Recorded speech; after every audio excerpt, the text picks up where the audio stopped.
Сайн байцгаана уу эрхэм хүндэт үзэгчдээ. Монголын үндэсний олон нийтийн телевиз, Монгол Улсын шинжилгээ ухааны академийн түүх археологийн хүрээлэнгээс эрхлэн явуулдаг Монголын түүх цоврал нэвтрүүлэг маань эхлэж байна. Энэ удаагийн нэвтрүүлэг Монгол өрнсөн зэвсэгт бослого шинэ эргэлтийн бодлогын үйл ажиллагааны тухай ярилцах болно. Манай өнөөдрийн нэвтрүүлэгт Монгол Улсын шинжилгээ ухааны академийн түүх археологийн хүрээлэнгийн орчин үе бүс нутгийн судалгааны салбарын эрдэм шинжилгээний эргүүлэх ажилтан доктор Эрдэнэбат. Шинжилгээ ухааны академийн түүх археологийн хүрээлэнгийн түүхийн баримт мэдээллийн төвийн эрхлэгч доктор Тод. Шинжилгээ ухааны академийн түүх археологийн хүрээлэнгийн эрдэм шинжилгээний ажилтан доктор Ганбат нар хүрэлцэж ирсэн байна. Та бүхний өдрийн амгалан айлтгая. Тэгэхээр өнөөдөр Монголын түүхийн ялангуяа 20 дугаар зууны Монголын түүхийн нэг томоохон бас нэлээд ээдрээтэй нэг асуудал бол 1921 оны хувьсгалаас хойш өрнсөн одоо Монголын нийгмийн хөгжлийн замын зөрчилтэй асуудлууд за энэ дээр тулгуурлаад Монгол оронд гарсан улс төрийн бодлого, төр засгийн бодлого шийдвэрийн бас алдаатай үзэл баримтлалын одоо холбоотой энэ асуудлуудаас үүссэн зүйлсийг ярих гэж бодсон юм аа. Ингээд 1932 оны ер нь 1930-аад оноос эхэлсэн тийм ээ. Зэвсэгт бослого. За мөн одоо Монголд авч хэрэгжүүлсэн шинэ эргэлтийн бодлогын тухай асуудлыг хэлэлцъя. Ер нь энэ 1920-ад оны сүүл, 1930-ад оны үеийн энэ нийгмийн хөгжлийн үзэл баримтлал энэ Монгол оронд өрнсөн зэвсэгт бослого мөн одоо 1930-ад онд эхэлсэн энэ шинэ эргэлтийн бодлогын тухай судалгааны томьёо тухай бас ярьж өгөө доктор Эрдэнэбат. За баярлалаа. Та бүхэнд энэ өдрийн мэндийг хүргэе. Монгол улсын арчсан дэвшилт үзэлтнүүд буюу 1921-ээс 24 он, зарим судлаач 28 он гэдэг. Энэ хугацаанд бол Монгол улсын арчсан үзэлтний баримталж ирсэн гол чиглэл бодлого юу байсан бэ гэхээр олон ургалж үзлийг дэмжих, хүн төрөлхтний сор болсон ололт амжилтыг бол танилцах, мөн Монгол улсын чиг бодлогыг одоо бүтээлчээр хөгжүүлэх гэсэн ийм чиг бодлоготой явж ирсэн. Энэ бодлого бол 1928 оноос болоод доголдож ирсэн. Энэ бид бүхэн сайн мэдж байгаа. Тэгэхээр энэ үеийн Монголын үндэсний арчсан үзэлтнүүдийн бодлогын олон салбарт ажиллаж байсан бодлогын бас зарим нэг жишээнээс дурдах юм бол жишээ одоо 1926 онд тухайн үедээ Монгол улсад бол онцлог нэгэн үйл явдал болсон бослогын салбарт бол оюутнуудыг гадагшаа гаргаж сургууль явуулах тийм ээ. 1926 оны 4-р сард Улаанбаатар хотын үлгэр жишээ дунд сургуулиас сурлага сахилга батаараа шалгарсан 35 хүүхдийг Герман, Франц улсад суралцуулж өрнийн соёлтой танилцуулахаар явуулсан байдаг. Гэвч энэ хүүхдүүдийг 4 жилийн хугацаанд зөвлөлт толгойд улсуулан Коминтерны шахалтаар бүгдийг эргүүлэн татжээ. Өрнөлийн судлаачдыг сургах тийм ээ. Юу газруудад сургах. Ийм Франц, Германд явуулах гэж ийм хөө бодлого явуулсан. Тэр үед одоогийн үеэс бодож байхад бол нэлээд тийм дэвшилт тийм бодлого явуулж ирсэн болов гэж үзэж болохоор байна. За мөн бол энэ үед бол чөлөөт одоо голдогч өрнөлийн бодлого болон голдогч ертөнц рүү хандсан тийм бодлогоо явуулж ирсэн олон юм бол дурдж өргүүлж болох юм байна. Энэ асуудал бол улс төрийн хүрээнд бол хоригдсон заалгацсан асуудал бол 1928 онд тодорхойлж ирдэг. За тэгээд бол энэ үед одоо Коминтерны төлөөгч Илогийн одоо хэл зүйгийг бол дурдсан зайлшгүй зүйтэй. Энэ бол нууц баримт, маш нууц баримт байдаг. Энэ дээр юу гэхээр 1928 оны сүүлжээс 1932 оны ихэнх хүртэл бүгднээнд Монгол Ад улсын нам төрийн удирдагчид буюу бүгднээнд Монгол улсын засгийн газар үндсэндээ бол өөрийнх нь төрөөг бол барьж байгаагүй маа гэж хэлсэн байдаг. Коминтерны төлөөлөгч Элиава үнэн хэрэгтээ 1932 оны дунд үе хүртэл монголчууд засгийнхаа эрхийг барьж байсангүй. Өөр үндэсний өөр шашинтай хүмүүс зарим нь алх хадууртай улаан тугийн дор, зарим нь Коминтерны төлөөлөгч хэмээх өндөр нэрийн дор Монголын нам засгийн эрхийг атгаж байв. Монгол Ардын хувьсгалт намын төв хороо олон түмнээс тасран салж алдаа завхрал гаргав хэмээн хэлсэн нь Зөвлөлт соёлын бүгдээнд холбоот улсаас бүгдээнд Монгол улсыг тухайн үед ач холбогдлын талаар ингэж 3 зүйл багтсаж үзэж ирсэн. За тэнд бол Коминтернийг үүсгэх хороо болон бүх холбооны коммунист Большевик намаас амьдчилсан бодлогыг хэлье л да. Жишээ нь одоо нэгдүгээрт колони хоцрогдсон орнуудын жишээ болох утгаар социализм байгуулах туршилтын талбай бол бүгдээнд Монгол ард улс юм а гэж.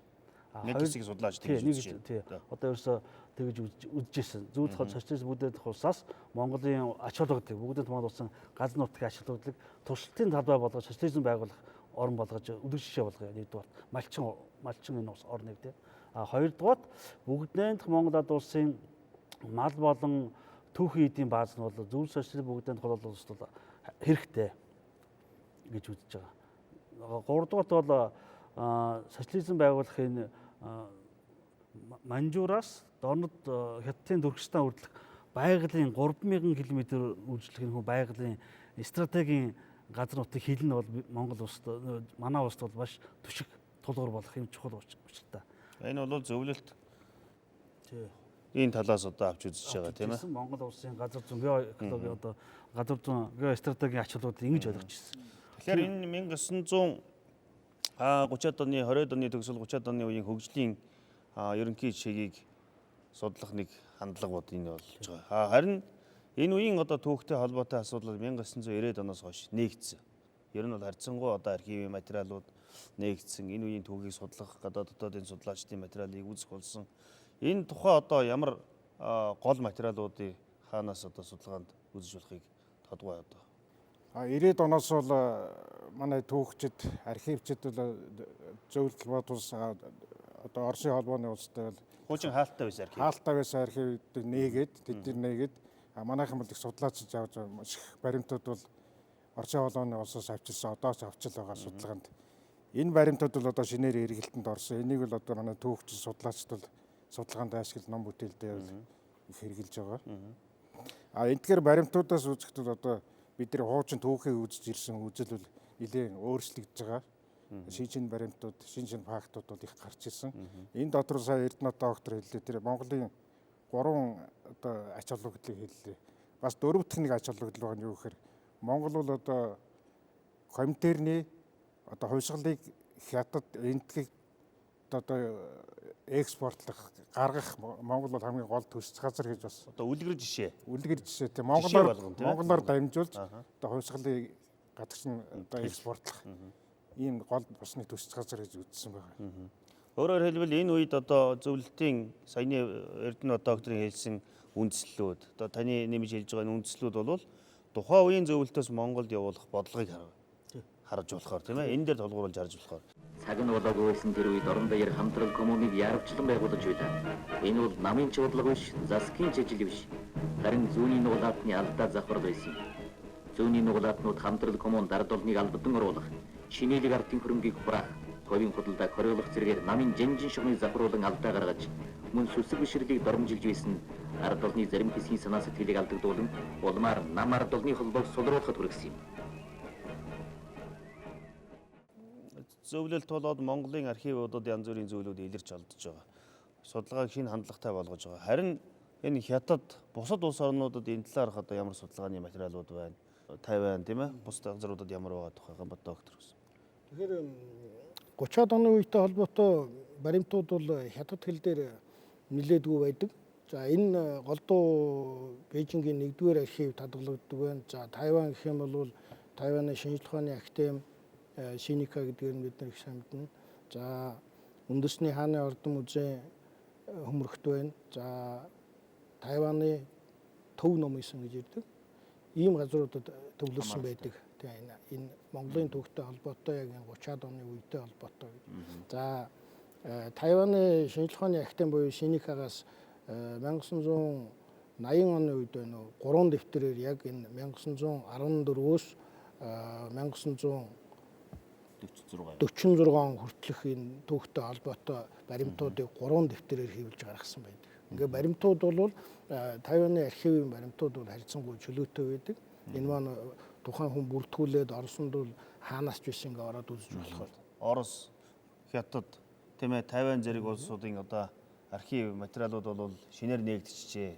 Ер нь энэ 1932 оны зэвсэгт бослого гэж нэрлэгддэг түүх ишлэгт. Энийг одоо түүхийн судалгаанд юу гэж үзэж байна? Хоёрдугаарт энэний одоо уг үүсэх бий болох үндсэн шалтгааны тухай доктороос тодруулъя гэж бодож байна. 1928 оноос бол манай эрх барьжсэн тэр Монгол Ардын Хувьсгалт намын үндсэн бодлогод үндсэн эргэлт гаргасан. Энэ нь бол гаднаас нөлөөтэй, Коминтернээс нөлөөтэй. Монгол оронд социализмыг яарвчлан байгуулах ийм зорилтыг дэвшүүлсэн, намын 8 дахь уралдаас дэвшүүлсэн. За энийг хэрэгжүүлэхийн тулд яг вөхөр яарвчлан социализм байгуулна гэдэг нь нөхөр захиргааталтай аргаар бүх асуудлыг эдийн засгийн, улс төрийн, соёлын ч юм уу их өргөн хэмжээний том бодлого Монголд хэрэгжүүлсэн. Одоо хамтралжуулах, хөмж хураах, пядал, лам нарыг ангийнх нь хувьд, хувь хүний бие хүнийх нь хувьд устгах ийм зорилтыг дэвшүүлж хэрэгжүүлсэн. Энэ нь бол Монголын дотоод байдлыг маш их хүндрүүлсэн. Ард түмний аж амьдрал маш их дурайсан, бараа даваарын хомсдол их болсон. Одоо хувийн худалдааг хязгаарласан нь одоо хүмүүсийн хувийн амьдралд маш их нөлөөлсөн. Нэг ясандаа нөгөө 1921 онд эхлүүлсэн хувьсгалын асуудал маань одоо гажуудж эхэлж байна. Гажуудж өөр урсгал руу орцсон. Монгол орны өвөрмөц онцлог нөхцөл байдлыг харгалзаагүй зөвлөлтөд хэрэгжүүлсэн бодлого Монголд шууд авчир тавьж тулган хүлээлгэсэн. Энэ нь бол Монгол орны байдлыг маш тогтворгүй болгосон. Тэгээд 28 оноос ер нь энэ бодлого ихэлсэн үеэс эхлээд дургуйчд бол маш их болсон. Нийгэмд. Тэгээд одоо хил орчмын зарим баруун хязгаараас даалам чөлтмөн толгоос эхлээд олноор одоо хил давж нүүх ийм үзэгдлүүд гарч ирсэн байдаг. 1933 оны байдлаар бүгд найрамдах Монгол Ард улсын хил орчмын нутгийн 10 орчим аймгийн 11,700 төгрөг бүхий 47,000 орчим хүн их нутгаасаа дөрвжээ. Тэгээд тэрний чинь дараад одоо нөгөө феодлуудыг улс төр эдийн засгийн хэрэг зохиомлоор холбогдуулж төр цагийн шүүх байгуулах ч юм уу шүүхээр за дотоод хамгаалах газрын тэгээд тусгай комисс байгуулад гэмгүй зүгээр амьдарч ирсэн одоо чинээлэг ард феодал угсаагаар тайлж гаралтай хүмүүсийг зохиомл хэрэгтэй аваачаад ямар шалтгаангүйгээр барьж өмч хөрөнгийн хураагаал 2 судаа хураагаал хүнийх нь хувьд аваачиж шоронд хийгээл олон хүнийг буудаж алсан шорон одоо 32 он гэхэд зөвхөн Улаанбаатар тэгэхэд 1500 феодал тайж одоо шоронд хоригдож байгаа. Улсын хэмжээгээр гаргаж үзвэл тэр нэлээд тоо хүрэх баг. Улс орныг удирдах байсан зүүнтний алдаатай бодлогын улмаас дотоодод улс төр эдийн засгийн хямрал гүнзгийрч 1930 оны 3 дугаар сард Чанбан уулын аймгийн Төгс буйнд Улаангомын хүрээний лам нарын бослого 1932 онд Хөвсгөл, Архангай, Завхан, Өвөрхангай, Баян хонгор, Дорнод, Ховд, Увс, Говь Алтай, Өмнө Говь булган аймагуудад зэвсэгт бослого гарсан билээ.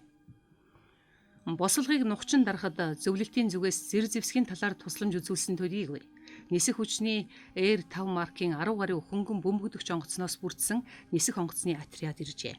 1932 оны 2 дугаар сарын 27-ны байдлаар дотоодыг хамгаалах газрын мэдээгээр шар 197, хар 625 аж ахуйтныг шийтгэж 2,831,010 төгрөгийн хөрөнгийг хураагаад 430 хүний асуудлыг шийдвэрлүүлэхээр зохих газарт шилжүүлсэн байна. Эргэж харуулжтай. Яагаад тэгэхээр Манжчин улсын үед бол нэг асуудлыг хөндөөгүй. Чингис хаанаас угсаалсан алтан ургийнхныг бол хөндөөгүй.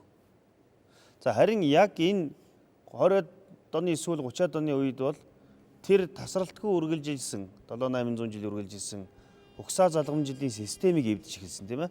Феодал нэрээр.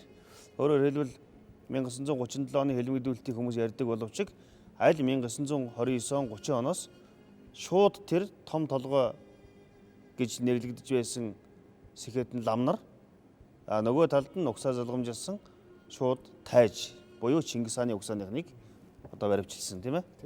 Тэр нь бол энэ бодлогыг гол саад гэж үзэж байсан юм болов уу? Тэгээ Монгол одоо социализм байгуулахад одоо ажилч ангийг бий болгох ч юм уу сэхэтний давхаргыг бий болгох энэ одоо нийгмийн инженерчлэхэд одоо гол саад болж исэн хүч нь бол шашин сүм хэл лам нар тэгээ Чингис хааны угсааны одоо эрх барьж исэн хар феодлууд энэ одоо нийгмийн анги давхрыг устгахгүйгээр Монголд бол социализмыг байгуулах ямар ч бололцоог байсан. Энийг л хүчирхийллийн замаар шийдсэн. Энэ нь бол одоо маш их хүн дүр дагуулдаг гэсэн. Улс орн бол ерөөсөө гал дүрлэлсэн тийм байдалд орсон л доо. Өөрөөр хэлбэл одоо нөгөө хувь хүний гол эрхэнд халдаж байгаа. Хоёрт нь нөгөө шүтлэг бишрэлтэн тийм ээ. Гол энэ үеийн. Нөхдөө шарын сэмбодоос Монголын ард түмнийг олон зуун жилийн туршид хард тамхи тугайдаг Монголын ирсэн байгаа гэж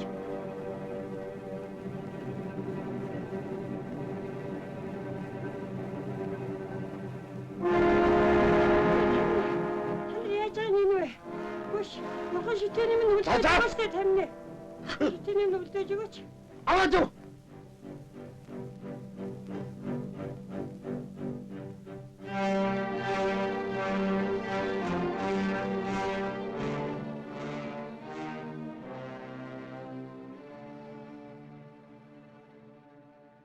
Энэ хоёроос гадна жирийн чинээлэг малчин ардуудыг хөрөнгөийг хураасан.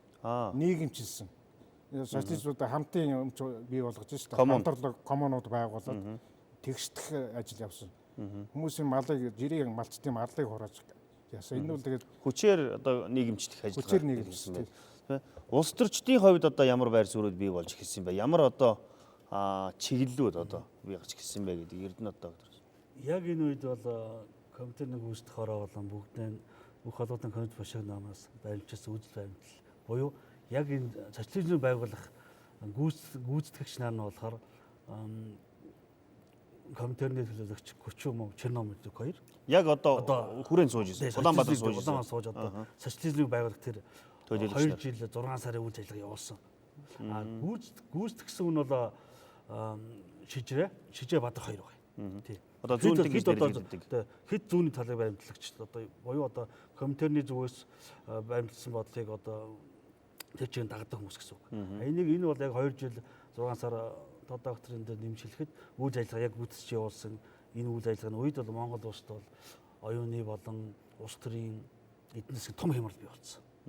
За энэ сонин баримт хэлэх хэрэгтэй. Юу гэвэл бид нэр 37 39 оны хэлбэлдүүлэлтийн тухай галер ярьдаг. Гэтэл яг энэ 32 онд одоо бидний дээр ирсэн Оросын Оросоос авчирсан олон баримтууд байгаа. Тэр баримтууд маань үндэсний архивын газрын 445 дахь фонд байдаг. Бид бол нэр ярьсантай энэ дээр нэмж шийдвэр юу хэлийг бол Коминтерн ба Монголд 1996 гарсан баримтын эмчил байдаг.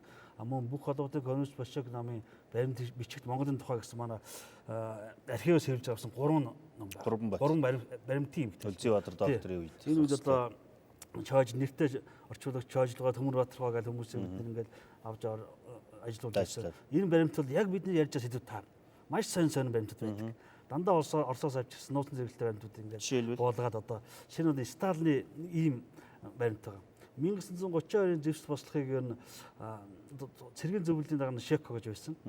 Бичсэн одоо цэцэрлэгээс бичиж ш одоо Сталин загтал бичээ. Тэр Вашнууд загтал. Тэр загтлаа юу гэсэн бол бид ер нь Улаанбаатарыг алдах төрлөө. Одоо маш их сандарсан байна л да одоо. Зэвсэгт бослого одоо олон газар хүрээг хамраад ингэж ирсэн. Тийм учраас яаралтай цэрэг одоо оруулах хэрэгтэй байна гэсэн загтал явуулсан. Сталин бүр сандарч ирсэн. Тэгэд ер нь бол Сталин энэ асуудал онцгой анхаарад бүх холбоотой коммунист башиг намаас одоо байнгын комисс гаргасан. Одоо Монголын талаар хуралдах байнгын комисс хуралдаад тэр комиссар бол 1932 онд зэвсэгт тусад оролцсон дээд толгой лам нар тэр архивын баримт бичдгээр хэлэхдээ болон одоо хар лам нарыг бөөнөр хорих лагер байгуулъя гэжсэн бүр. Тэгэхээр хэлбэлдүүл чинь 37 39 онд биш бүр 32 онд хэлбэлдүүлэлт явуулах тэр сур тавьж ирсэн шүү дээ. Тэр маш сонир баримт. Тэгээд энэ бол бас бид нар ярина. Эрдэнэ одоо. Гол нь за энэ 1928 оны саяны Эрдэнэ докторын хэлдэг шиг улс төрийн болвол ингээд зөрчилтэй бий болсон. Монголын нөхцөлийг ойлгоогүй. Шинэ үзэл баримтлалыг шууд тулгасан. Гэтэл нөгөө талд нь шинэ залуучууд бол гарч ирсэн. Тийм ээ? Зүүнтийн. Хуучин одоо магадгүй жаахан хуучин төрийн үед ажиллаж байсан юм уу ийм хүмүүсийг баруунтан хэмээн нэрлэгдсэн. Зүүнд нь бас хөдөөгийн хотын гэдэг. Тийм ээ? Дэндэн бол хөдөөгийн фракц. Хөдөөгийн фракц. бус одоо зарим хөгшин залуу хөгшин залуу гэж юм уу тий. Ийм олон одоо фракцууд бий болж ирсэн. Тэгэхээр энийг 1920-ад оны сүүл 30-ад оны ихэнх үед гарч байгаа энэ улс төрийн хийрхэл хэм хэмжээгүй үн цэнгүй байгаа байдал энийг бол би өнөөгийн нийгэмтэй харьцуулж хардаг байхгүй. Яагаад гэвэл үнэхээр тэр улс төрийн хийрхэл юунд хүргэсэн бэ гэдэг. Энэ бол ямар байдалд очисон гэдгийг одоо тодгой бас энийг хэлж байгаа. Тийм л да. Энэ хийрхэл бол анх одоо 21 онд ардын өвчнөр арчсан хувьсгал ялаад эхэлж байгаа зөвлөлтийн оролцоотой комитетний одоо юугаар л заавар юугаар явж эхлэхэд ардын нам байгуулагчтай зэрэгцүүлэл Монголын хувьсгал залуучуудын эвл гэж байгууллагыг дэрэгдэн бий болгоод намд захирагдахгүй. Тэгээ одоо шиний одоо эрмэлцсэн залуу хүмүүсийн оргилсан хүслийг ингэж хөөрөгдөж тэр намын юунд оруулахгүйгээр энэ ч одоо 25 6 хүртэл тэгж явсан байна шүү дээ. Залуучууд бол ер нь нам захирагдахгүй намд их нөлөөтэй намын шийдвэрийг авч хэлж тэр битгий даасан шийдвэр гаргадаг. Данзангийн хэлмэгдүүлэлт залуучууд нь нөлөөс тийм ээ. Эвлийн гişүүд гол үүрэггүй шүү дээ. Данзангаа авч бодоход.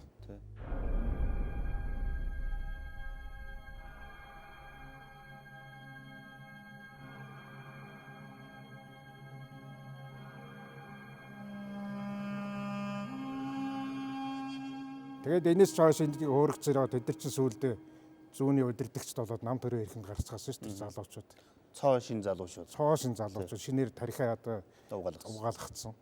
Бид нар ч хойно аваачид зөвлөлтөд квота гэдэг сургууль бэлтгэсэн, олноор нь бэлтгэсэн. Коммунист ажилчдын дорн дахны институт гэдэг тэнд.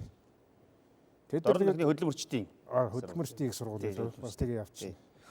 Тэгэхээр энэ бол бас их сургамжтай юм аа. Яагаад гэвэл мэдээж тэр залуучууд бол бүгдээрээ Монголын эсрэг бай гэж бодоагүй баг. Бодоагүй. Тэр залуу хүний аль болохоор одоо хурдан шин нийгэмд хүрэх тийм ээ залуучуудын энэ их хүсэл сонирхлыг буруу залаад одоо Монголын түүхэнд асар том хор хөнөөл хүртээсэн бол өнөөдөр хэрвээ тийм байдал бий бол аюултай гэсэн одоо энэ санаа.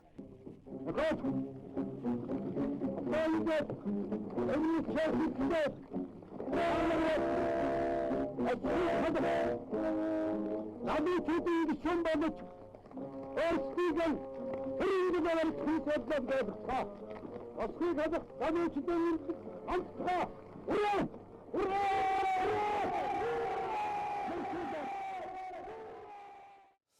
За хэд хэдэн газар хувьсгалууд гарсан. Ер нь анхны одоо энэ хөдөлгөөнүүд ялангуяа дөрвөн нүүх хөдөлгөөнүүд хаана одоо гарч ирсэн бэ? Монголын баруун хязгаар байна. За дорнд хязгаараар бас өгсөн байна. Гэхдээ энэ дөрвөлт жоохон яагаад юунаас үүсээд байна гэхлээр тухайн оршин сууж байгаа газар нутагт нь тайван байдал алдагдах тийм ээ. Тэнцвэр алдагдсан энэ нөхцлөөс болж дөрвөлт үүсдэг байл л та. Гэхдээ яг баруун хязгаараар ингээд аваад үзэх юм бол энд бол жижиг локальны гэж хэлж болох юм нүүдлүүд бол маш их явагдсан байна. 1921 онд ардын хувьсгал гарахад бол нэг хэсэг сургуулиуд Алтайг даван хавгсарын нутг руу явж байгаа. Тэгвэл 30-аад тэдний шалтгаан юу вэ? 21 тэр 21 онд нүүж байгаа шалтгаан нь юу вэ гэхээр хувьсгал гарсан байна. За хаангүй төр гарсан байна гэдгээр энэ хүмүүс нь энэ биш боллоо гэдээ холдоод гараа явж байна.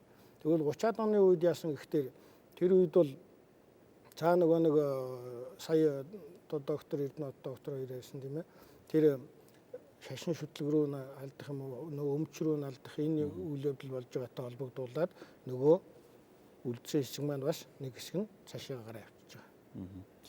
Монголчууд бол одоо Монголын түүхэнд хар толб эх орноо хайж орхиж нүүх хэмжээнд хүртэл хямрал эхэлж байгаа. Дээрээс нь зөвхөн эх орноо орхиж нүүх биш хоорондоо тэмцэлдэж эхэлсэн. Тийм ээ.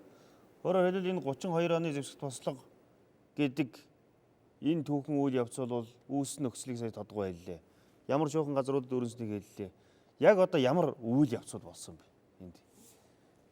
Одоо энэ судлаачид бол нэг байр суурь байгаа юм. Одоо тэр өөрчлөгдөж байгаа л да энэ.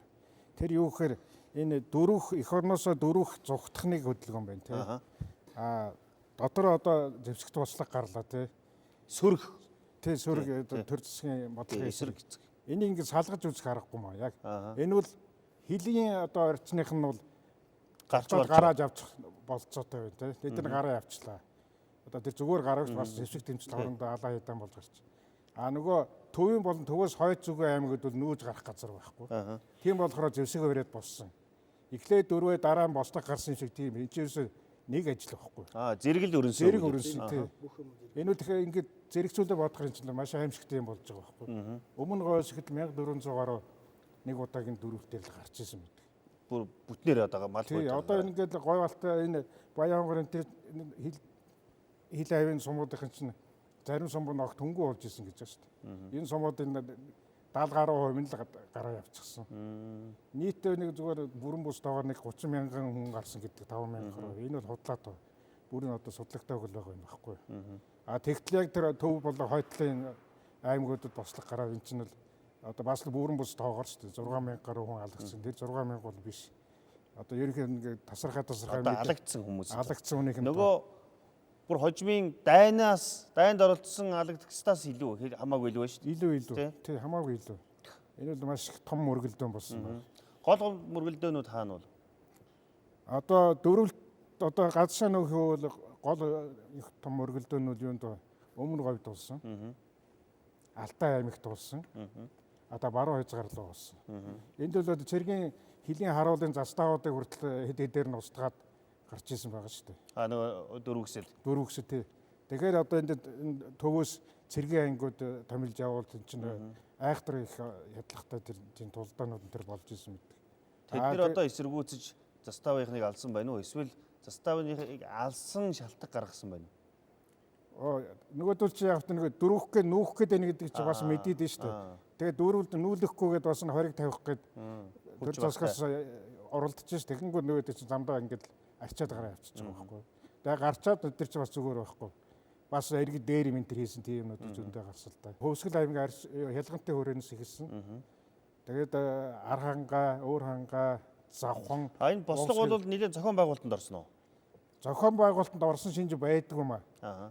Одоо төрөөчийн төвөслөгт бол нэг зохион байгуулаад одоо Банчин багт ч юм уу Япон тагнуулаад зохион байгуулаад ингээд нэг зохион байгуулалтаар нэг төрийн эсрэг том гэмт хэрэг явсан юм шиг тийм байдаг. Одоо сүүлийн баримт судалгаа харахад тийм бол яасан харагддаггүй. Үзэгдэхгүй. Урсгалаараа гарцсан. Нийт бинийгээ одоо сонсоо. Дургуйчл асар их болсон учраас ерөөсөө зүтэн зорхол бэлэн байсан. Нэг газар харангуул тэгэл дорхноо их маш хурдтай тархацсан. Хүмүүс ингээ гарч байна. Гараад явлаа. Гарсан хүмүүс одоо хаагур нутгалж. Хаагур одоо яаж амьдэрсэн бэ? Тэр цаад газар чинь бас нэг хүлээж авах хөрс хөр гэж юм байна шүү дээ. Тэнд юу бол? Тэгэхээр өмнө говьор гарсан хэд бол цаашаа юу руу очсон гэдэг байгаа шүү дээ. Ураад одоогийн ураадын нэг ингээд за голдуу ингээд баруун бүсээр ингээд ордсын хойд ишгээр ингээд гараа авчиж байгаа. За эзний даргуудын нэг хэсэг явж байгаа. За хойшоо бас Туваагийн зүг рүү бас нэг хэсэг нь гараа авчиж байгаа. Бас хойшоо гарсан уу? Тэгэхээр бас баруун хязгаараар бас нэг хэсэг нь гараа явж байна. Баруун хязгаар бол угаасаа цаа талд нь нөгөө хөвгсэрийн тал байгаа учраас хөвгсэрт нь тэрийг тусгайлан бүр одоо хүлээж авах үед юм уу тэнд чинь байрлуулах юм уу энийг бол хятадын коменданы засгаас бол бодлоготойгоор явуулж ирсэн байдаг. Хятадын засгийн газраас дэмжиж байсан. Тэрийг нь очихт нь бол нутаг зааж өгч байгаа. Одоо та нар энд нутгал танах одоо энд нутгалж байсан гэдэг ч юм уу. Ингээд зааж өгж өнөө одоо мал хуугаа алдаад орж ирсэн бол тэрэнд нь туслах ч байд юм уу. Бүр энэ бүр 40 он энэ юуэрэн тамарахгүй хэл да 40 оны үеинд ч юм бол 50 онд буцаад юу хөгсөр рүү гарахт нь бүр тусгайл намын дарга нээж тосч авч байгаа шүү дээ. Тэгэхээр 30 оны үед гэсэн бас яг тийм л бодлого барьж ирсэн ба. Бүр тусгайл хүлээж авдаг. Тэгээд намын дарга нь очиж байрлуулдаг. Нөгөө мал хуугийн нөхөд юм уу юм бодлого явуулаад эхэлж байгаа. Гэхдээ яг баруун хязгаараар аваад үзэхэд тэр Шинжааны нутаг гээд аваад үзэх юм бол энэ чинь хаа байсан 1919 оны үеэс ахуулаад энэ Шинжааныг авчиж бид нар халах Монгол бол манайх болно гэсэн энэ үе шаттай бодлого явагдаад эхэлж байгаа. Дур талд. Тэгээд 30-аад оны үед жоохон яг юу өрнөж байгааг тэнд Гавинданы засгийн газрын бодлого эрчимжээд ирэхин хэрээр нөгөө түрүү уугруудын зүгээс бас дургуйчл гарч эхэлж байгаа. Ингээд тэнд бослого бужигнаан болоод эхлэнгууд яасан гэхлээр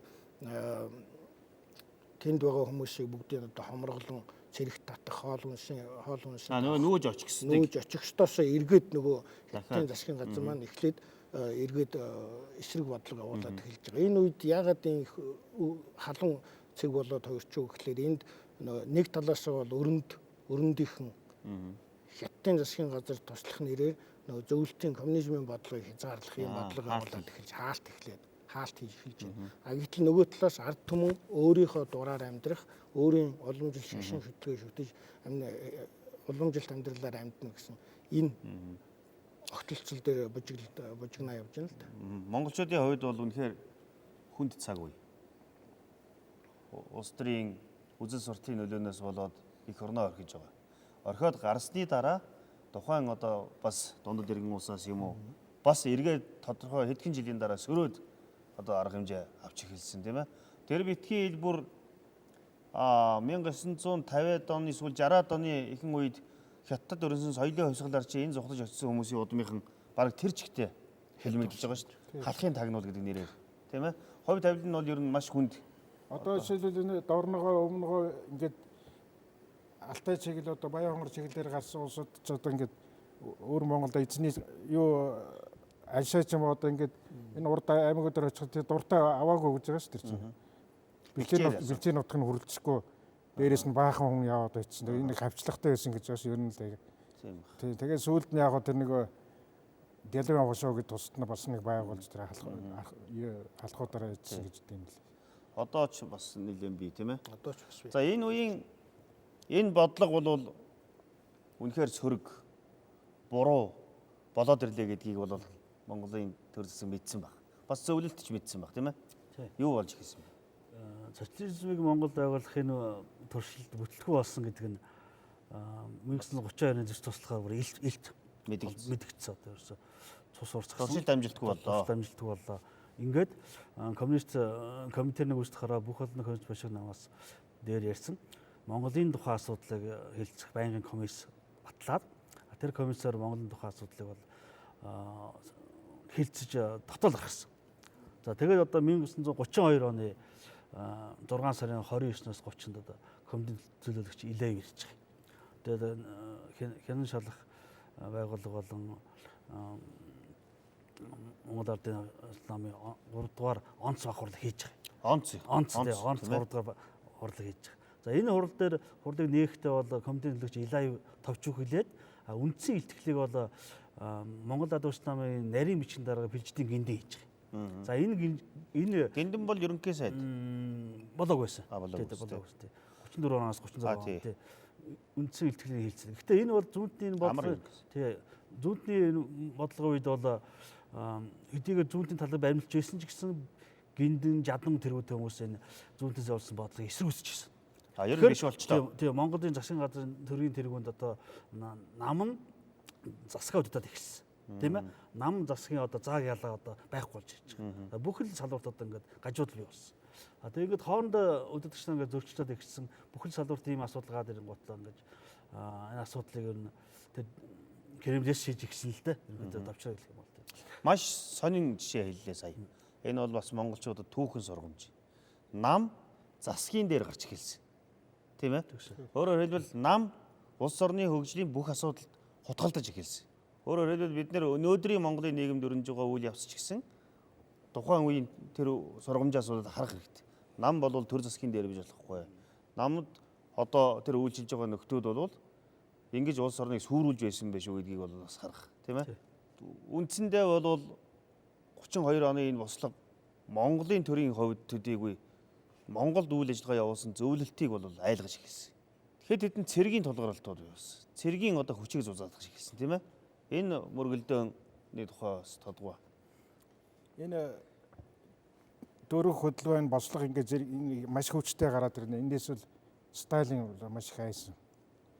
Энэ юу Монгол одоо Бамбай улс шүү дээ монголч. Тий, бөөбөр зам. Бөөбөр улс. Халахвч улсын энийг алдчих вэ гэдээс маш их айсан.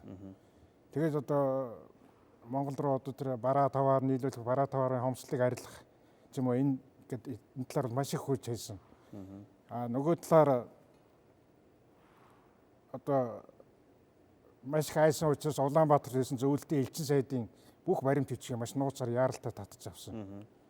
Тэгээ энэ Улаанбаатар эзлэгдэх нь гэсэн зарим талаар эзлэгдсэн гэсэн тийм мэдээ энэ төр хойш очижсэн баг. Эхний үед их замбрааг цавчирчсэн. Ер нь бол одоо хотоо Улаанбаатарыг алдчихлаа. Тий. Тэгээд одоо Монгол ардын хувьсгал улаан сэрэгтэл 10 нисэх онгоц өгсөн. Одоо 8 жилөө танк өгсөн. Тэгээд зөвлөлтийн одоо зэргийн ангиудыг бас халахвчаар нууцаар энэ төр оруулж ирсэн байгаа шүү дээ. Тэр байлдааны ажиллагаанд энэ төр оролцуулсан. Тэгээ хоёрдугаар ер нь байд түндрээд алдчихвал яах вэ гэдэг дээр ягаад ер нь Монголын нутагт одоо зөвлөлтийн хил дагуух зам юунуудыг харгуунуудыг одоо цэргийн нийтэрч орж ирэхэд цэргийн хүчээр одоо Монгол руу орж ирэх тийм бэлтгэлийг хангаж байгаа тийм яралтай арга хэмжээнүүд авсан байдаг байхгүй. Тэр үтгийн хил одоо өөр бас баримтууд байна тийм ээ. Сүүлийн судалгаагаар бас хэд хэдэн баримт илэрч байна. За дээр ирсэн манай нэг судлаач бичсэн үгээр бол туваагаас зэрэг орж ирсэн тийм ээ. Сталин доктор тодгоо хэлдгээр маш их сандарсан гэдэг нь гарцаагүй нэ. Яг л энэ баримтыг нотлогдож байгаа. Сталин бол яаралтай бүгднээнд Монгол ард улсаас 10 5 онгоц судалж авсан гэсэн бичиг үйлдэгч тушаал болгосон. Зөвлөлт улсаас тийм зөвлөлт ажлын бүгдээнд холоод улсаас 10 5 онгоцыг худалж авлаа. Бүгдээнд Монгол улс худалж авлаа гэсэн бичиг хурдан үйлдэх. Тэгээд онгоц орж иж байгаа. Тийм онгоц. Нөгөө огцон дарахад онгоцоор айлах тэр нэс хүчийг одоо Чит хотын 8 дахь хотоос авч байгаа. 10 5 онгоц. Тэр чинь үнэхээр бослогын гол төвд очиж устгасан л да. Оролцсон тийм. Түүнчлэн туваагаас сэргийгсэн гэсэн бас нэг сандарсан нэг баримт юу гэхээр зөвлөлтийн 150 цэрэг бүхий Монгол бүрээдийн 500 морь дивизионыг оруулах. Мөн Торцкоос авсгаас 500 хүнтэй тийм ээ. Торцкоос авсгаас 750 хүнтэй морин дивизионыг бэлэн болгох гэж ингэж тушаал ярилж ирсэн. Гэхдээ нэг юмас чи ирсэн.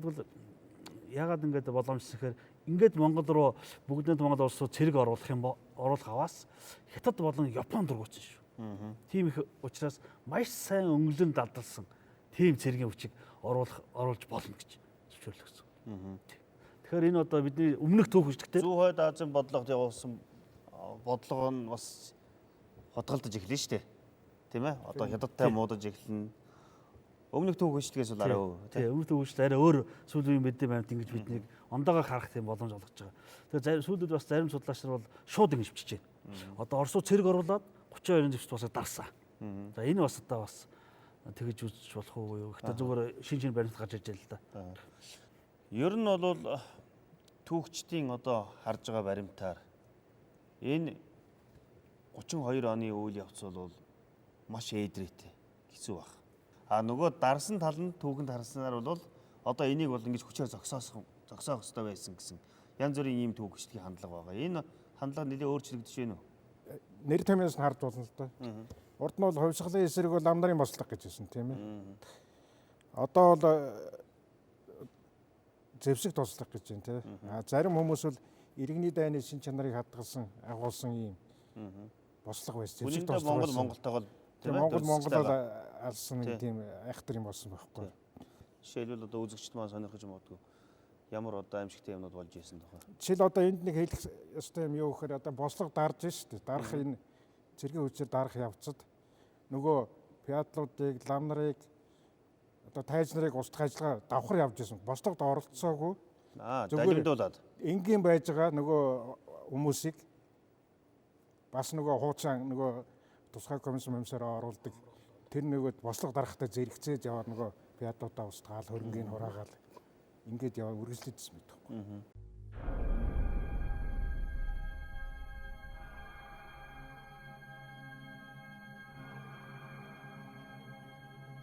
Тэгэд энэ бослогсон тэгээ олон 4 сард эхэлсэн юм чинь бүр 7 сар бүр хүрээгэд хэлээ болохоо явахаар нь улсын баг хурдаас өршөөл зарлж ижид. Ямар ч гэмт хэрэг үйлдэлсэн байлаа гэсэн зэвсгээ тавиад бууж өгсөн хүний амийг өршөөнө гэсэн байхгүй. Үнэхээр өршөөсөн үү? Өршөөсөн. Тэрүүгээр бол бас тэр хамгийн гол нь тэр баг хурлын тогтоол бол энийг зогсооход маш их чухал нөлөө үзэж. Тэгээд тэр цагаас бол олон арга хэмжээ авсан л да. Бараа таварын хөрөлцөө нэмэгдүүлэх, энэлэг дэвлэг одоо гэж. Тэр гарч явсан хүмүүс ер нь тэдний үр удмынхан ямар юм дурсаж явах юм? Юу болсон бэ? Бид нар 15 оны үед Шинжаан хавг сайрын нутгаар явж байхдаа бас одоо тэр үеийн үйл явдлыг санаж магадгүй гэсэн өндөр настай хүмүүстэй уулзж ирсэн л та. Яг 2 3 хүн би нэг 95 баруун тийш хойж гарсан хүмүүс. Баруун тийш хойж гарсан. Тэгээд тэд нар бол яадаг 30-аад оны үеийг л ярьж байгаа юм. Гоминдааны бодлого тэр нутагт бас хэрчимжиж ирж байгаа. Тэд нар яасан гэхээр Монголоос гараад удаагүй байгаа. Тэнд нөгөө бужигнаад ингээд ян гутан тийшээ гараа явцсан хүмүүс. Гэтэл тэнд очиход бас л нөгөө бөөм бужигнаан донд яваад орчиж байгаа. Тэгээд тэр үгэн ярьж байгаа. Магадгүй тэр үед л гарсан байхдаа сонсон газар жаргалтай суусан газар зовлонтой гэж хэлдэг. Тэр үед их хэлдэг байсан шүү дээ гэж. Тэгэхээр жаргалтай гэж сонсоод гарсан. Сонсоод тэнд их амар тайван байна гэд гарцсан. Гэтэл нөгөө тэр Шинжаан болох тэр тухайн үеийн нөгөө бодлогын югаар хамгийн халуун цэг болцсон байна. Тэгээд тэр ерөөсөө нэг бужигнаанаас нөгөөрөө л яваад орсон хүмүүс. Тэгээд тэрийг дуусгахдаа бол яаж ийм ихтэй тэнд мал хураагаад эхэлсэн Монголыг хэлж.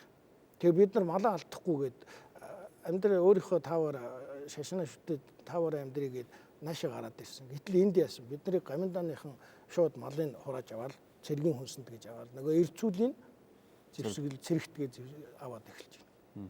Тэгээд яасан гэхээр бид ерөөсөө дэмий наашаа явсан байна. Ер нь буцах хэрэгтэй гэж. Олон нэлээд хүмүүс бас олон нөлөө бүхий хутагт хувилгаад гарсан. Тийм ээ. Энэ хүмүүс бас цаашаа явсаар байгаад төвд энэтхэг гээд ингээд Америк руу гарсан ч үйл явдал бий тийм ээ. Тий.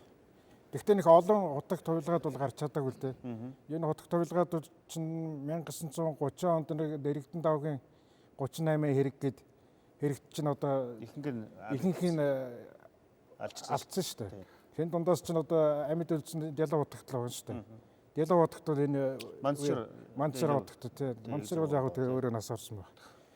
Тэгээд ялуу хутагт гарсан тэр өмнө гоос ганжурваа антер гээд очир дараа антер гээд бас өөр хутагт уйлгаад бийлээ. Гэхдээ нэг тамхта 13 хутагтаас бол бараг гарсан юм байхгүй тий. Цөөхөн. Бараг байхгүй. Хувилгаадууд голдоо гарсан. Тий. Зүгээр одоо хүмүүс сүүлд нь бол их олон эргэж ирсэн л дээ. Шинэ эргэлт гарсан 36 7 он гээд. Тэгэхэд лам байж байгаа урагшаа гараа явсан хүмүүсээс энэ ихэнх нь эргэж ирээ гэж. Тэр чихэр цаашаа явсан тий. Төвд рүү энтгэг рүү гарсан. Ятад руу шингэсэн. Эргэж ирэл угаасаа энд одоо лам нарыг энэ Монгол улсууд байлгахгүй устгах гэдэг нь тодорхой байсан учраас. За Монгол улсад өрнөсөн энэ аимшигтэй үйл явц. Зэвсэгт бослого. Их орноосоо дөрвсөн дөрвөлг. Энэ одоо улс төрийн үйл явц биш болсон гэд төр засгаас шинэ бодлогыг явуулах ийм шаардлага гарсан. Энийг бол Монголын түүхэнд бид нэр шинэ эргэлтийн бодлого гэж нэрлэгддэг. Энэ шинэ эргэлтийн бодлого жоохон юу байсан тухай бас Эрдэнэт доктор үзэгчд маань ярьж өгөө. Шинэ эргэлтийн бодлогын эхэндээ баримтжсэн хоёр чиг баримтал байдаг. Тэр юу гэвэл нэгдүгээр зүүнтний хэрэглээ үед бий болсон Монголын улс төр нийгэм оюун санаанд гарсан хямралыг гитлэн давах. Одоо арилгахтай хороогтой арилгах. Юун дээрээ алдсан. Тий. Энийг одоо чиг бодлого өөрчлөх, шинжлэх шаардлага болсон. Хоёрдугаар бол үйлдвэржүүлэх бодлогыг явуулна гэж ерөөсөө зорилгоо болгосон байдаг. Тэгэхдээ энэ дээр бас нэг юм бас бодох хэрэгтэй. Шинэ эргэлтийн бодлогыг мэдээж Филжидийн гиндэн одоо баяжигдсан лоозон гаргаа тийм ээ. Монголчууд одоо баяжигдсан лоозонгоо 2 3 зүйлд бас төвлөрч зорилгоо тодорхойлсон байдаг. За нэгдүгээр бол ардын аж ахуйнуудыг бол малаа хязгааргүй өсгөх. Баячуудыг бол малын өсгөхийг төр засгаас хязгаарлахгүй. Гэхдээ тэднийг татврын бодлогоор хязгаарлана. Тий. За 3 дугаарт бол худалдаа эдийн засгийн бүх хөлтлөөд одоо хэлбэрийг одоо явуулах гэсэн. Ерөнхийдөө энэ баяжигдсан лоозонгийн ерөнхий тийм зорилго нь тэр байдаг. Тэгэхээр энд бас нэг юм хэлэх хэрэгтэй. Сүүлийн судалгаар бас бид нэр баяжигдсан лоозон шинэ эргэлтийн бодлогыг бол Монголд яг хэрэгжүүлсэн хүн мэдээж Филжидийн гинд юм. Гэхдээ 1934 онд Москвад болсон хэлцээр дээр Филжидийн гиндээ очсон шүү дээ. Тий, гиндээ ингэж байгаа. Шинэ эргэлтийн бодлогын загалмаас эцэг Иловын төлөө хондоо гэж байгаа байхгүй. Тэгэхээр энэ бодлого цаанаас тийм ээ Коминтерн болон бүх улсын хойш башиг намаас явуулсан бодлого гэдэг гарцаагүй мэдгэж байгаа. Гэхдээ энэ бол 1900 Монгол улсын эдийн засгийн гол үндэс бол мал аж ахуй байсан. Одоо мал аж ахуй бол 1932 онд зэвсэгт бослогын үеэс 32-д 1.16 сая байсан гэж ярьдаг. Гэхдээ зарим судлаач нар бол 16 сая биш 23 сая байсан болов гэсэн шин цэргийн мэдээ гарч ирж байгаа. Ямар та боловч 1932-оос 1940 оны хугацаанд Монгол улсын эдийн засгийн гол үндэс болсон мал маань өсөөд 26 сая болсон. Огцом өссөн. 16-аас 16 саяас 1926 сая гэж 10 сая өслөө. Гэхдээ энд 2 онд бол бас нэг дээр би ярьсан те. Одоо яг ингэж ойлгож болохгүй энэ үед яг 16 сая байгаагүй. Одоо чинь зарим судлаачдаар 23 сая байсан гэсэн нуун дагдуулсан юм уу ийм байдал байсан гэж ярьдаг. Тэгэхээр одоо гол үндэс эдийн засгийн гол үндэс батчлал бэхжлийн гол үндэс мал аж ахуй юм чинь мал аж ахуйн энэ өсөлт бол арга байхгүй одоо 20-р зууны хамгийн том өсөлт. Гэхдээ 20-р зууны малын эдийн засгийн гол үндэс мал аж ахуй өсөлтийг бол 1941 оноор авч үздэг. 41 онд 27.2 сая болдог. Ерөөсө 20-р зуунд хамгийн дээдлийн цэг нь. Нэг сая дандаа бууралтай байсан. Тэгэхээр ганц эдийн засгаас гадна өөр бусад зүйлүүд дээр бас нэлээд эргэлтийн чанартай зүйлүүд хийсэн үү? Энд одоо жишээ одоо дид үтцийн салбар одоо маш их хөршил. Аж үйлдвэрлэх бодлого бол эдийн засгийн бодлого гол үндэс байсан гэж ярьжсэн тийм. Энэ дээр бол чинь хатгалын оосны үйлдвэр, аж үйлдвэрийн комбинат гэдэг юм одоо аж үйлдвэрийн бодлого суур тавьж ирсэн. За дид үтц ялангуяа одоо зам тээвэр, ачаа одоо гүүр засах, сэлвэкс засах тийм иймэрхүү одоо олон үйл ажиллагаанд явсан. Харилцаа холбооны салбараас эрчимтэй хөгжиж ирсэн. За үүнээс гадна аж үйлдвэрийн мэрэгжлийн үндэсний ажилчин бэлдэж эхэлсэн. За энд бол мэдээж зөв социалист бүгдэд хол улсын тусламжийг бол зайлшгүй дуудах ёстой. Тэр дид үтцээ хөгжүүлэх, эдийн засгийн хөгжүүлэх талаас бол олон тийм зээл хөрөнгөний талаар тусламж үзүүлж ирсэн. Тэгэхээр 1932 оны хугацаанд гол үндэс мал аж ахуй өснөөс гадна бусад дид салбарууд ингээд өсөж байж. Нам нарын талаар одоо бүслэн хаага устдах бодлого сулруулсан шүү дээ. Тэгээд тий. Шашин сүм эдэд бол сэргсэн. Одоо энэ зүүнний нуглааны үе чинь 300 гаруй сүм дагуу хаагдсан байдаг байхгүй.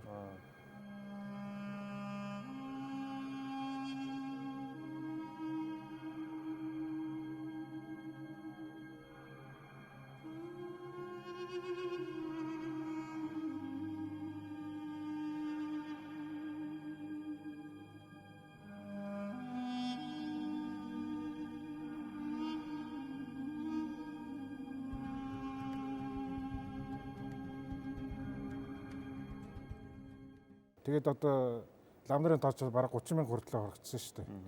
Тэгээд шинэ эргэлтийн жилүүдэд эргээд 80 болсон байх ба 38 9 хүн хүртэл. Зүүнтний үед бий болсон 800 гаруй хамтралт коммуныг болгож байгаа. Бүгдийг болгосон. Бүгдээ болгохдоо аж ахуйн одоо зохион байгуулалтаач гэдэг юм одоо бас нэг өөрийнх нь саналаараа нэгдсэн тим аж ахуй юмд үлдээсэн. Тий. Бас гэхдээ ихэнх үед бол завхрал дахиж явагдсан.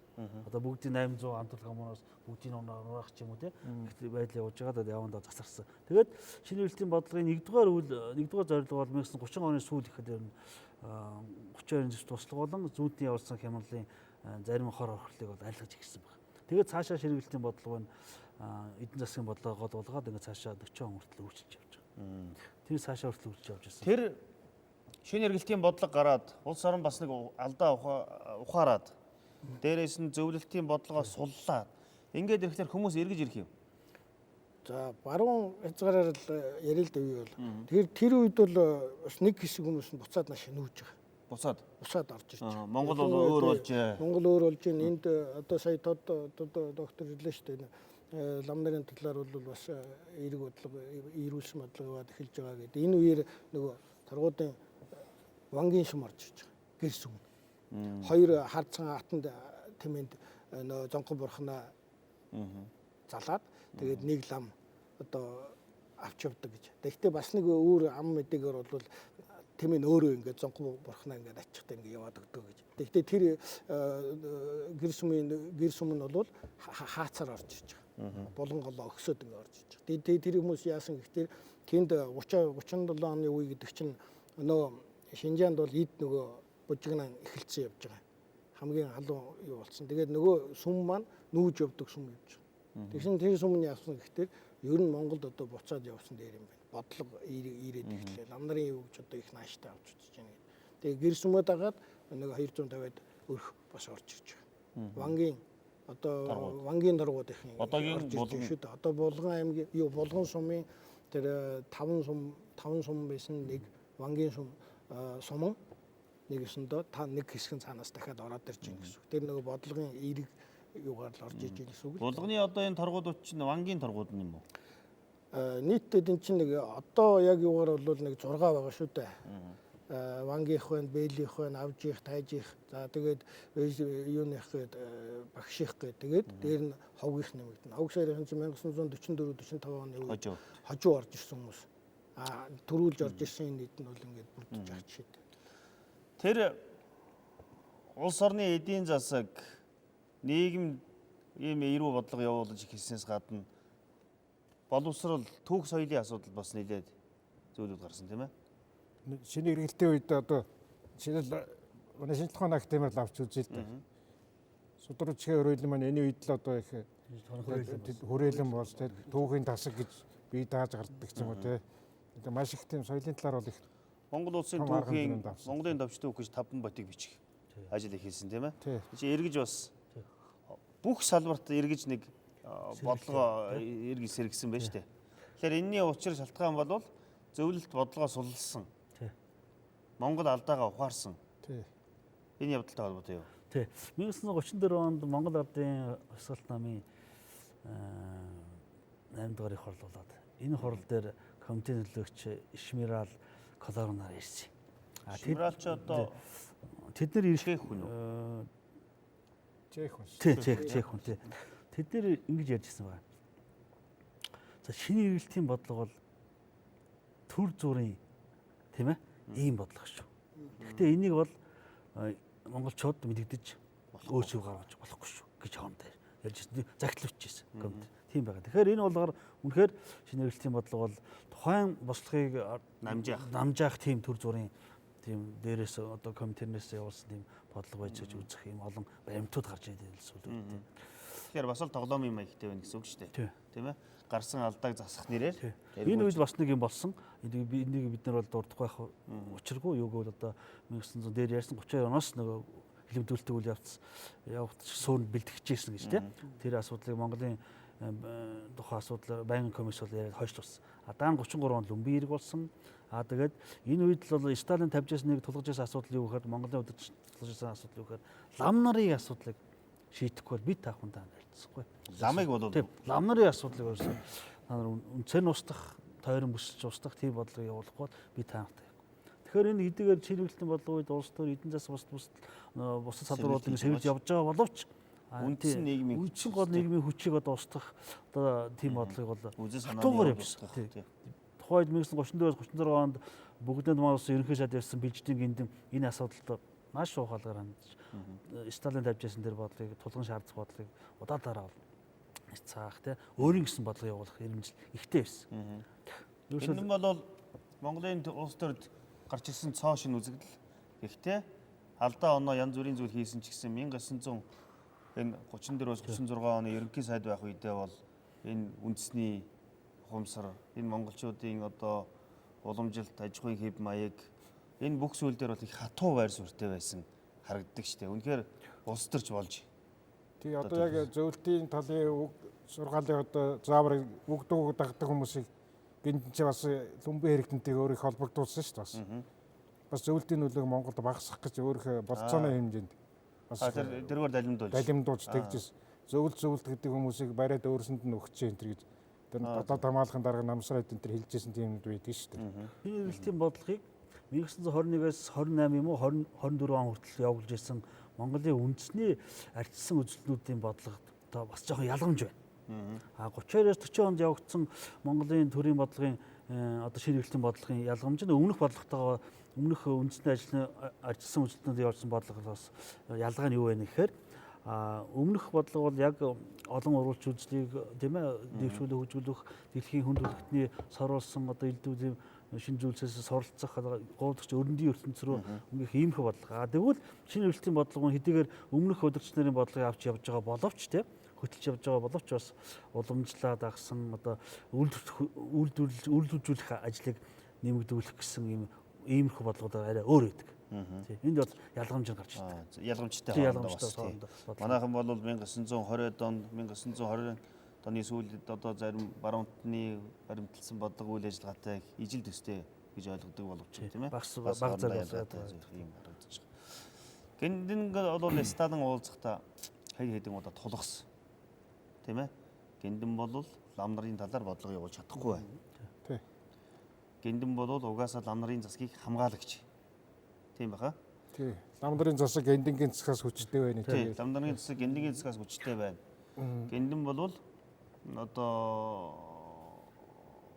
ер нь бол заа гэж хэлээд одоо 10-гаар хэлбэл заа гэж хэлээд нэдэр дээр ажиллаа хийхгүй байна гэж бол тулгаж байсан тийм ээ. Энэ үед бол гиндэн бас их л хамгаалах гэж үзчихэл байсан юм шиг байгаа. Энэ Монголын одоо нийгмийн бүлгүүдэд гарсан тийм ээ асуудлыг. Тэгээ энэ бол энэ 32 оны зэвсэгт туслахыг бол сүүлд одоо энэ Лүмбийн тэгээд дараа нэг гиндэн дэмдээ ингээд тэр лам нарын хэрэг гэдэг том энийг том дэвсгэр болгож ашигласан байна шүү дээ. 32 оны чинь зэвсэгт туслах чинь нийт ард түмний бослого байсан.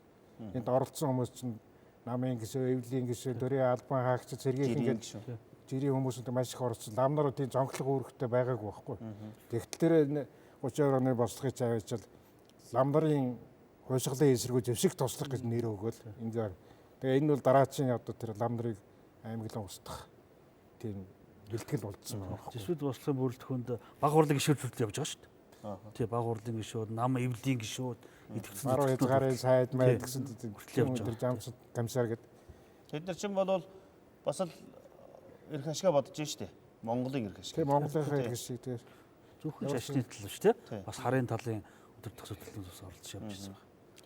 Ер нь бол Монголын түүх гэрчлэгт үзэл сурталын хандлага, баримт материал зүйлээс хамаарад бол энэ зэвсэгт туслахын асуудлыг сөрөг авч үзэж байсан. Тийм ээ, нэг намын үзэл сурталын үүднээс юм уу, нэг одоо хандлагаар зөвлөлт устай зөрчилдөхгүй гэдэг ч юм уу. Харин 1990-ад оноос хойш шинэ баримт материалууд их болж судалгаа шинжилгээний талбар өргөсөж судлаачид бас нарийн одоо судалсан чиглэлээр ажиллаж ингэснээр 20 дугаар зууны Монголын түүхэнд гарсан нэг томоохон үйл явц.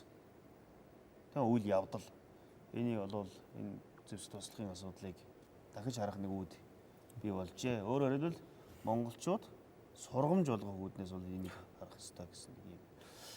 Шинэргэлтийн бодлого явуулснаар бол нэгэн үйлдвэрлэл аж ахуйн төлөвлөлт нэлээд өөрчлөлт орсон уу? Тэгсэн. Одоо ажилчин анги бий болж эхэлж байгаа. За одоо хатгалд ноосны үйлдвэр байгуулалт. Ажил үйлдвэрийн кабинет байгуулагдлаа. Нэг Монгол бодлогыг дэмжиж штэ. Ажил үйлдвэрийн кабинетээ зөвлөлтөөс барьж өгсөн штэ. Тэгээд тэрийг дагаад Монголд хайр үзүүлж байна. Ерөөгийн модны завод ч гэдэг юм уу. Жишээ одоо ерөөгийн модны завод гэхэд 28 онд герман хүн байсан байгаа шүү дээ. Шилэнгээр ахиас олсон. Их сонь. Янз тэр ерөөгийн модны завод бурядууд байна, орсууд байна, нэг чех явж байна лээ. Өдөрж байгаа хүн герман. Тэгэхээр тэр 28 29 оны нэг өмнө ярьжсэн бодлого байна. Тэгээд өрөнд рүү хандсан тийм бодлого явж исэн. Гэтэл одоо тэр суурин дээр одоо дахиад аж үйлдвэрлэлийн кабинетээ байгуулаад дараа нь хатгалын бүхэл одоо салбаруудыг бий болгож өгч байгаа шүү дээ. Зөвхөн одоо Монгол улс эдийн засаг энэ үеийн үйлдвэрлэл бас онцлогтой тийм ээ. Яагаад гэвэл өмнө нь Монголд худалдаа үйл ажиллагаа явуулж исэн гадаадын пүүс компаниудыг баг ихэнхийг хөөгөл гаргацсан. Тийм ээ. Гадаадын капиталыг шахан зайлуулсан явдал болсон. Харин 30 оны одоо энэ өөрөөсөн шинэргэлтийн бодлого бол монголчууд өөрсдөө ажилчин анги бий болох, өөрсдөө одоо үйлдвэрлэл хийх ийм хөрсөөр бий болжээ. Ямар ч байсан Монголд бол бас нэг ийм аж ахуйн шинэ төв маяг бий болж ирсэн. Гэвч одоо удаан насалсангүй тийм ээ. Энэ шинэ хэрэглэлтийн бодлогын үргэлжлэх хугацаа 1950-ад оны донд хүртэл явж байгаа шүү. Тийм. Ер нь бол саарсан. 40 оны Чобэсэн гэж нэрлэгддэг үндсэн хуулиар одоо чинээлийн иргэдийг одоо тийм ээ одоо хязгаарлах. Энэ үед худалдаа их өргөн дэдлэгээ хөгжиж исэн. Энгийн болон жижиглэн худалдаа их сайн явж исэн. Ингээд 40 оноос жоохон хязгаарлалт явж эхэлж байгаа. Нөгөө л одоо төвлөрсөн төлөвлөгөөд эдийн засгийн хэв маягаар орж байгаа. Орж л байгаа шинж яах л та. За эрхэм хүндэт үзэгчдээ 20 дугаар зууны Монголын түүхийн томоохон одоо сургамж, томоохон одоо үйл явдал болох 1932 оны зэвсэгт туслах, 1930-ад оны эхнээс өрнөсөн одоо шинэргэлтийн бодлогын үйл явц монголчуудын дөрвсөн энэ хөдөлгөөний тухай бид бүхэн бас товч ярилцлаа. Монголын одоо 20 дугаар зууны түүхэнд гарсан энэ үйл явц бол Монголын төрд хожимын үеийн үед санаж сургамж болох эргэж одоо түүхийг үнэн зөвөөр харах хандлагыг бол бий болгосон үйл явц байсан гэж харж болно. Ингээд өнөөдрийн манай нэвтрүүлэгт оролцсон та бүхэндээ талархаж байна.